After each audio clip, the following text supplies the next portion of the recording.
Hey guys, Matt here. I've got a couple of videos I'm going to release here back to back just to let you know a few things regarding contracts and kind of what's happening this week and what'll be happening after the games are completed for this first week of the season. Of course, we had our draft last night. We're currently looking at Dylan's contracts on my spreadsheet. Now, this is a way that I organize the information, so it's easy for me to keep track of it. When you actually go to assign your contracts next week, I'm going to send you a Google form where all you have to do is check off boxes. So don't worry, you don't have to do anything with this spreadsheet. This is just for information sharing purposes to make sure everybody's on the same page as far as how the contracts work.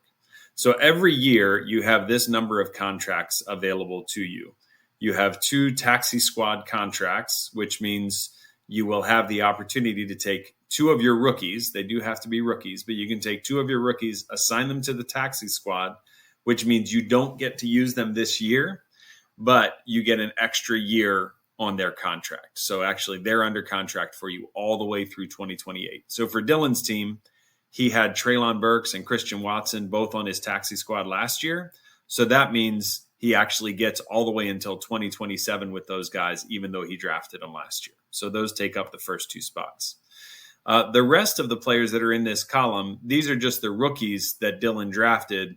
They automatically get added to this column because they're rookies, so they get a 2027 contract. The only exception to that would be if you drafted more rookies than you have space, like than you have contracts for, then you'd have to choose some of your rookies to get like a 2026 or 2025 or 2024 contract.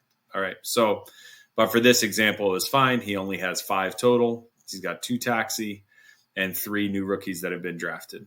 For Dylan's 2026 column, so these are players that'll be released after the 2025 season.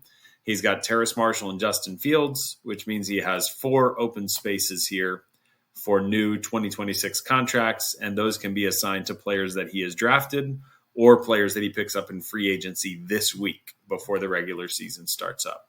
In 2025, he has all of those spots filled.